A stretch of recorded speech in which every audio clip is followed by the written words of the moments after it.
Hey guys, welcome to Tech Trick Tutorials. So how do you farm crypto on Binance?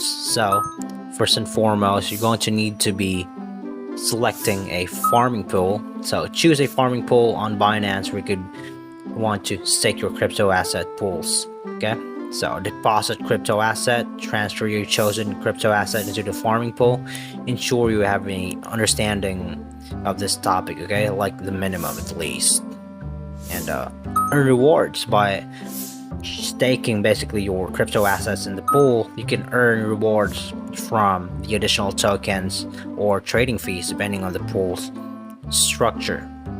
Monitor and manage, so keep an eye on your progress, especially on the staked asset rewards. Regularly on some pools may have required periodic actions to on risk taking. Okay, so that's just basically it. And yeah, earn rewards from there. So basically farming. You could also do trading, and after that just go ahead and withdraw.